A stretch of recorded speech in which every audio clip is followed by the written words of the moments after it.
Et au Burkina Faso avait également lieu il y a un mois le FESPACO, le Festival panafricain du cinéma et de la télévision de Ouagadougou. Créé en 1969, c'est l'un des plus grands festivals de cinéma africains. Il a lieu tous les 2 ans dans la capitale du Burkina et cette année, il y a eu 4 prix pour le Maroc, parmi lesquels le plus prestigieux, l'Étalon d'or, décerné à Hicham Ayouch pour son film Fièvre. Ilham Berrada et Hayat Ziani l'ont suivi pour vous dans les coulisses de ce festival, mais aussi Jawad Ralib, réalisateur de documentaires. Regardez.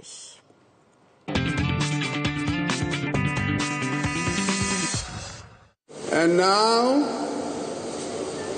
the Étalon d'or, the Yenega goes to Fièvre. Fièvre de Hicham Ayouch du Maroc. C'est une annonce à laquelle ne s'attendait pas Hicham Ayouch. Pendant quelques secondes, il est perdu. Le réalisateur de Fièvre retrouvera toute sa lucidité quand l'Étalon d'or lui sera remis par Michel Kafando, président de transition du Burkina Faso.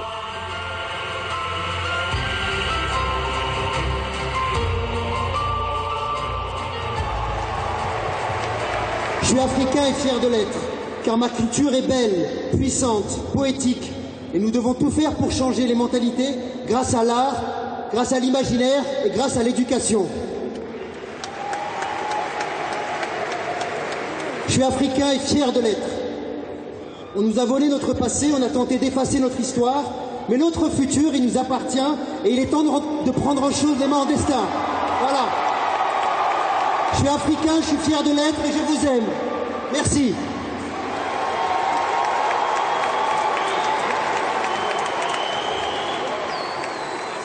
Il y a plein de belles choses à faire. Il faut qu'on soit fiers de nous-mêmes et qu'on s'aime. Et je pense qu'ils ont, voilà, nous les Africains, on doit s'aimer et être fiers de nous. Parce qu'on a plein de choses à dire au monde. On a une vision du monde à offrir. Voilà. Est-ce qu'il faut de la fièvre pour changer les choses? C'est une question un peu poétique, métaphorique ça. Pour changer les choses, il faut du travail, il faut de l'amour et il faut éveiller ses consciences. Voilà. Au Burkina Faso, l'éveil des consciences a eu lieu quelques semaines plus tôt, quand le peuple a chassé Blaise Compaoré au pouvoir depuis 28 ans. Un événement historique qui n'a pas empêché Ouagadougou de fêter le cinéma et d'accueillir des centaines de cinéastes et de journalistes. Hicham Ayouch a fait le déplacement depuis Paris. Nous l'avons retrouvé dans cette maison de la capitale, autour de ses amis cinéastes. Équipe filmage, il y avait un chef-op, il y avait un assistant caméra, c'est tout. Non, on n'avait pas une grosse équipe, on avait une petite équipe. Il y a des périodes comme ça, il y a des périodes où je suis comme ça, d'autres où je suis un peu plus renfermé, un peu plus timide, ça dépend des fois. Mais là, comme on est dans un cadre qui est sympa, on est avec des amis, donc voilà, je suis détendu, pieds nus, tranquille, on est là. Il n'y a pas de quoi être stressé, quoi. Donc il y a des fois où je suis plus stressé que ça, quoi. Et c'est ça l'ambiance du FESPACO. C'est un joyeux bordel, il y a plein de choses, il y a aussi le bordel, mais dans ce joyeux bordel, il y a beaucoup de belles choses, quoi. C'est un beau moment de partage de cinéma et un beau moment de partage aussi de nous en tant qu'Africains, de tous les Africains qui sommes réunis, quoi. Le Festival panafricain du cinéma et de la télévision de Ouagadougou a vu le jour en 1969 sans qu'il n'y ait aucune structure de cinéma dans un pays qui s'appelait à l'époque la Haute-Volta. Tous les 2 ans, le festival transporte les spectateurs dans un univers de cinéma et de fêtes. Des moments de partage et de cinéma que n'empêcheront pas les fortes températures de Ouaga.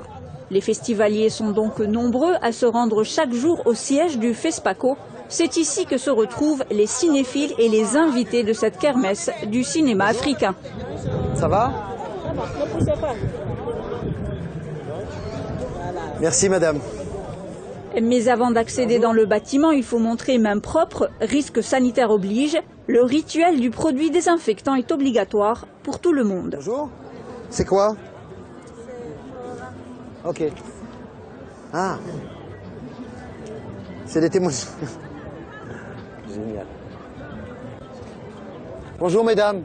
Un bonjour par-ci, un bonjour par-là, Hicham Ayouch est dans son élément. Au détour d'une allée, il est interpellé par les œuvres d'un artiste burkinabé. La discussion est vite enclenchée. C'est vous qui les faites? C'est en fer fort, c'est du fer, c'est quoi? De la récup? Elle est super, hein? Ah ouais, moi j'aime beaucoup Thomas Sankara. C'est un très grand monsieur. Bravo. C'est la même chose que vous. C'est un des plus grands dirigeants que l'Afrique ait eu, Thomas Sankara. Tu aimes Sankara, c'est que tu aimes beaucoup. Ah bien sûr, Tu aimes Burkina, c'est que tu aimes l'Afrique. bien sûr. Tu viens de Maroc. Ouais, Maroc et Burkina, Maroc, l'Afrique, c'est l'Afrique. voilà. Bonjour. En franchissant le seuil du siège du FESPACO, Hicham est loin de se douter que dans quelques jours, son nom à lui aussi sera inscrit dans l'histoire du festival le plus vieux du continent africain. Vas-y. Bonjour. Voilà, je vous présente la star du FESPACO qui s'appelle Marie-Christine Amon. Marie-Christine Amon, grande star internationale du FESPACO. Bonjour. Hicham, enchanté. Enchanté. Bonjour, Hicham. En compétition. Vous êtes en compétition? Félicitations. Génial. Génial, comment ça s'appelle? Et vous avez réalisé et vous avez joué toutes les trois dedans? Waouh, bah super, félicitations. D'accord, bah félicitations à vous quatre. Hein. C'est pour une émission sur la télé, pour la télé marocaine. Bonjour. Voilà. Pour moi, ce festival, c'est l'opportunité de rencontrer les cinéastes du continent. Parce qu'on n'a pas d'autre opportunité de les rencontrer, de voir leur travail, d'apprécier leur travail et même de comparer notre propre travail à ce qu'ils font. Donc c'est une superbe opportunité de faire de belles rencontres au niveau panafricain et au niveau international. C'est que du bonheur pour nous en fait. Voilà. En tout cas, plein de bonnes choses pour le film, hein, pour la série. Plein de bonnes choses. Merci. À vous aussi.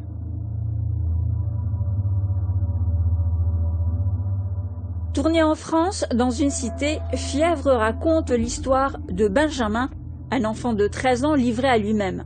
L'adolescent part vivre chez son père qui ne tardera pas à se retrouver désemparé et dépassé par un enfant attachant mais insolent.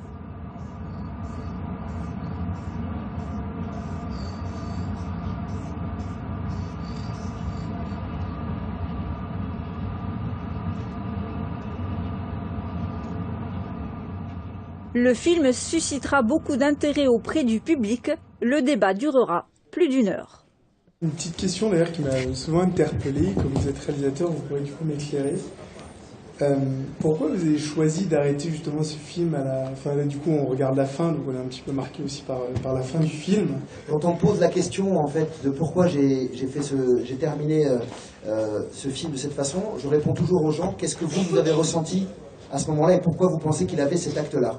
J'ai pas l'impression d'avoir de style en fait. Moi, j'essaie de raconter des histoires et j'essaie de prendre de l'émotion quand j'en donne et de donner de l'émotion aussi quand je fais des films. Et mes films sont assez différents à chaque fois. J'en ai pas fait 150, hein, mais j'en ai fait quelques-uns. Et à chaque fois, j'essaie de... comment je pourrais dire ça? J'ai l'impression que le point commun dans tous mes films, enfin dans les films que j'ai réalisés, c'est la quête de l'émotion. Parce que je pense que c'est ça qui est le plus important pour moi quand on fait du cinéma, c'est aussi de faire réfléchir, d'ouvrir les consciences. Il y a une dimension politique dans le cinéma aussi, mais il y a la quête de l'émotion est très importante. Et c'est vrai qu'entre Fissure, Les Arêtes du Cœur ou Fièvre, c'est pas du tout le même style, c'est pas filmé de la même manière, l'histoire se passe pas dans les mêmes endroits. Il y a des films que j'ai tournés au Maroc, celui-là j'ai tourné en France. Et Fissure était un film tourné très caméra à l'épaule, sans scénario, beaucoup plus fou que celui-là, qui est beaucoup plus construit. Mais effectivement, dans le point commun, je pense, de tous mes films, c'est d'aller trouver des personnages qui ont justement cette fragilité, et dans cette fragilité d'aller trouver cette beauté. Les Ouagalais, connus pour être de grands cinéphiles, sont nombreux à aller découvrir le cinéma africain. Lors de cette 24e édition du FESPACO, pas moins de 313 projections sont au programme, dont celle du réalisateur marocain Jawad Ralib. Il est en compétition officielle dans la catégorie documentaire pour son opus Le Chant des Tortues. Salut. Ça va? Oui. C'est 3. Oui, lui c'est un très grand réalisateur belge. Thierry Michel. Ouais, nous, on est deux frères. Hein. Ouais, c'est un très grand réalisateur.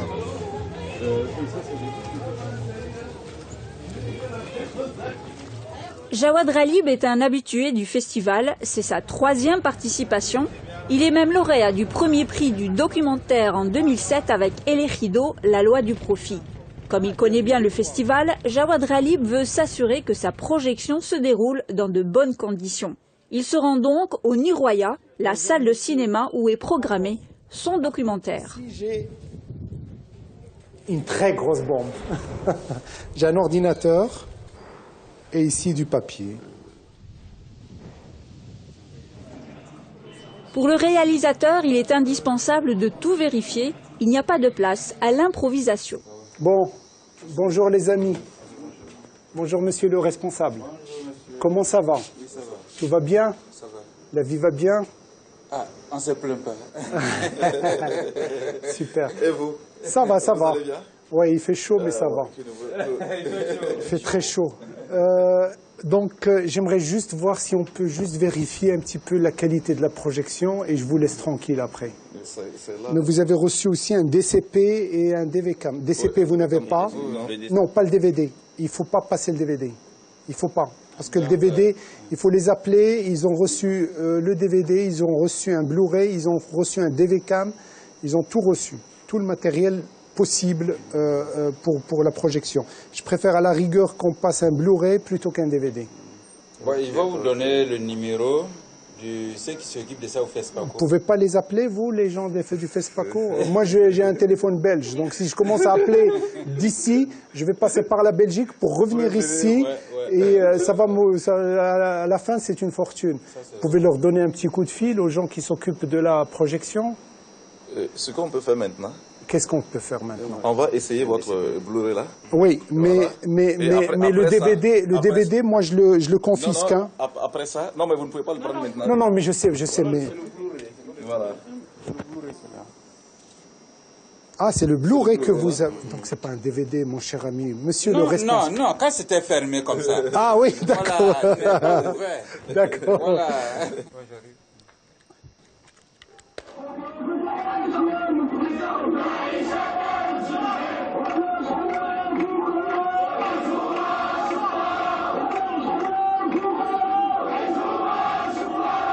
Le chant des tortues raconte l'histoire du mouvement du 20 février et son essoufflement. C'est aussi un regard optimiste sur le Maroc d'aujourd'hui. Frontière entre l'Europe et l'Afrique. Depuis 1631, ce pays est dirigé par une dynastie. Oui, c'est bon. Il faut toujours vérifier en fait les projections, parce qu'on a souvent de très mauvaises surprises. Donc on est obligé de vérifier que tout se passe bien. Je vous assure que j'ai fait vraiment le tour du monde, avec des documentaires, avec des films. Le documentaire, il a sa place dans les grands festivals. Alors vous prenez, on a été nominé aux Oscars avec Les Damnés de la Mer. Donc vous prenez vous prenez les Oscars, vous prenez les Césars, vous prenez Berlin, Venise, vous prenez mais tous les grands festivals. Mais quand je dis Sundance, etc., le FESPACO, tous les grands festivals, ils ont la section documentaire. Et ils donnent beaucoup d'importance aux documentaires. Sauf au Maroc. On a un festival qui est Marrakech. Festival de Marrakech, il n'y a pas de documentaire dans ce festival. Alors que c'est le cinéma du réel. C'est-à-dire les grands cinéastes, ils font du documentaire. Vous prenez Ken Loach, vous prenez Scorsese, vous prenez... Tous les grands réalisateurs font du documentaire. Parce que c'est non seulement une façon, une autre écriture que la fiction, parce qu'on ne fait pas de la mise en scène, on fait de la mise en situation, et on est vraiment au cœur du réel. Aucune trace de la laïcité dans les slogans. Les islamistes refusent d'en parler. Si le documentaire cherche encore sa voie dans le paysage cinématographique marocain, le cinéma africain n'est pas en reste. Le secteur privé n'a pas su accompagner le cinéma africain pour qu'il trouve un public au Maroc. Donc on coproduit des films qui ne sont malheureusement pas tous vus dans les salles marocaines. C'est quoi la solution? Je dis toujours qu'aujourd'hui, en 2015, la problématique est la même partout. Où que vous alliez, vous avez une place pour le cinéma national et une grande place pour le cinéma américain. C'est ce qu'on appelle l'impérialisme américain dans le cinéma, et c'est valable partout. Si vous allez en Espagne, il n'y a plus de place pour le cinéma français en Espagne. Si vous allez en France, il n'y a plus de place pour le cinéma italien. Et les gens ne connaissent même plus les réalisateurs italiens en France. Et donc, partout, c'est cinéma national et cinéma américain. Donc c'est une problématique assez compliquée. Donc qu'est-ce qui reste? Il reste la télévision et il reste les festivals.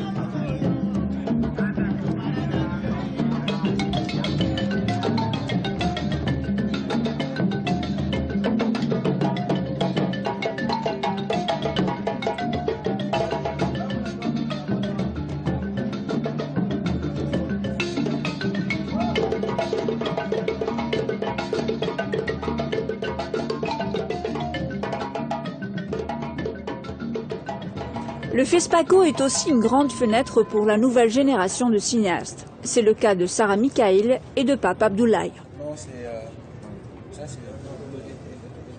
Ces jeunes réalisateurs en herbe venus de Marrakech sont en compétition officielle dans la catégorie cinéma des écoles. Pape Abdoulaye avec son court-métrage Sagar et Sarah Mikhail avec Liberté emprisonnée en projection ce soir à la salle de l'Institut français de Ouagadougou.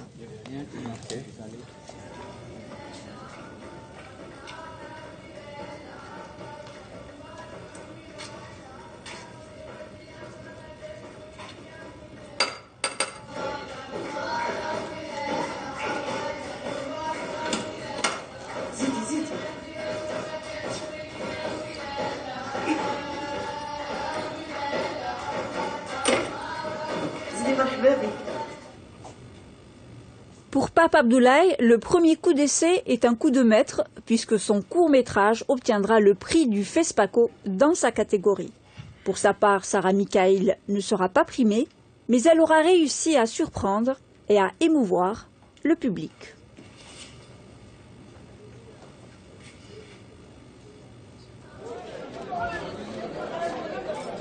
Je suis encore sur l'émotion et de sa production parce que on ne dirait pas que c'est une production d'école. On ne dirait pas pour l'histoire et l'intrigue. Et aussi le sens de l'humanisme dans toute personne. Que ce soit personne misérable, personne de classe, de haute classe, de la classe la plus noble. On sent que ce film nous a permis de savoir que malgré toute situation dans laquelle l'espèce humaine peut se retrouver, on a un pas d'humanisme en nous. Et cette histoire, c'est vraiment une production qu'il faut encourager et assurer la production, la division sur d'autres chaînes après FESPACO. Le FESPACO a pour objectif essentiel la promotion du cinéma africain.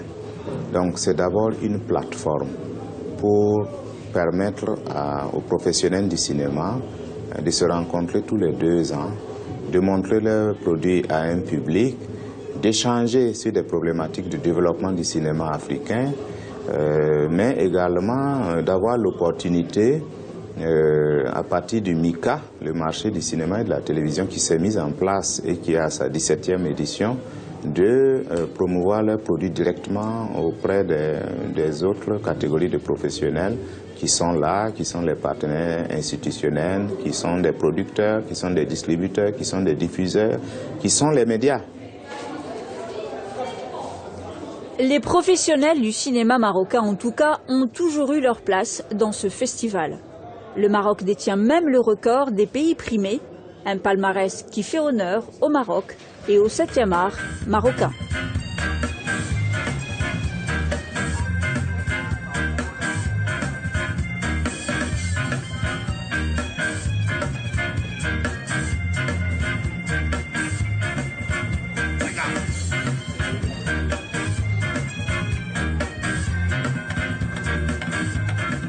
Le FESPACO est une grande fête populaire. Ici, pas de place aux paillettes ni au tapis rouge. Le FESPACO n'est sûrement pas le festival le plus glamour ou le plus riche. Il est surtout le plus authentique de notre continent. Un grand souk du cinéma africain, comme le décrit si bien Nourdine Saïl. FESPACO a son habitude à un programme très chargé, comme d'habitude. Beaucoup de films, toutes les catégories, des courts, des longs, des documentaires, des fictions télé, il y a tout. C'est une sorte de très grande rencontre, de très grands souks du cinéma, de souks dans le sens noble du terme. Et l'avantage, c'est que, bon, c'est situé vraiment au cœur de l'Afrique.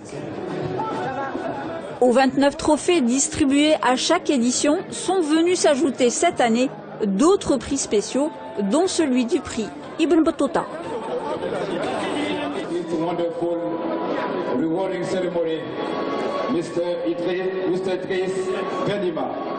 Je trouve aussi ce festival qui a pour thème la thématique du voyage et de la quête. C'est très important parce que nous tous, on est en voyage et on est dans une quête intérieure. Et le film qui a reçu ce prix-là, c'est un film tunisien et c'est un excellent film. Il s'appelle Zakaria de la Tunisienne Leila Bouzid. Et qui a été primé, qui a eu le talent de bronze. Le cinéma et le voyage se sont souvent croisés. Ibn Battuta, grand voyageur africain, s'incruste tout naturellement dans la liste du palmarès du FESPACO.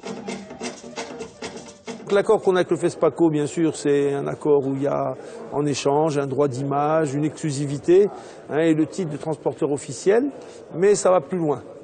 Et c'est pour cela que tout ce que nous pouvons faire pour renforcer ce partenariat, nous sommes d'accord pour le faire.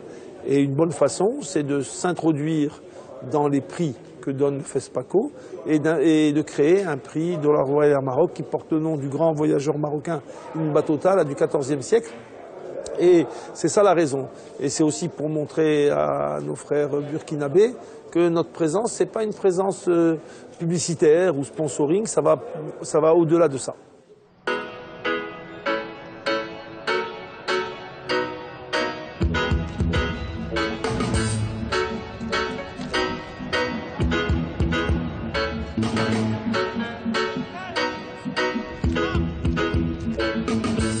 Et de 4 donc pour le Maroc.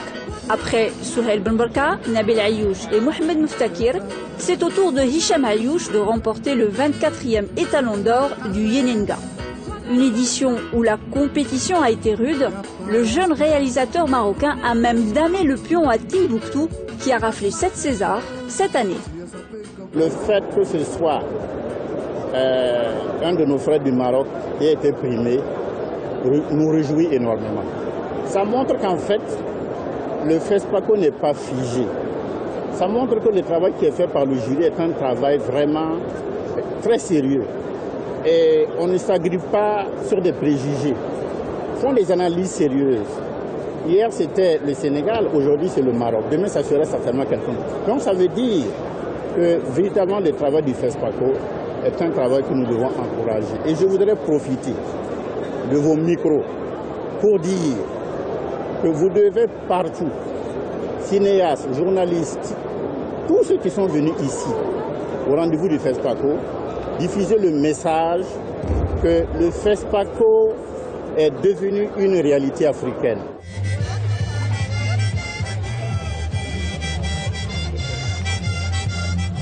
Pour les cinéastes et les cinéphiles, le rendez-vous est donc pris dans 2 ans. Malgré une dure réalité, le 7e art africain n'a pas perdu le fil, il semble même bien tenir son destin en main.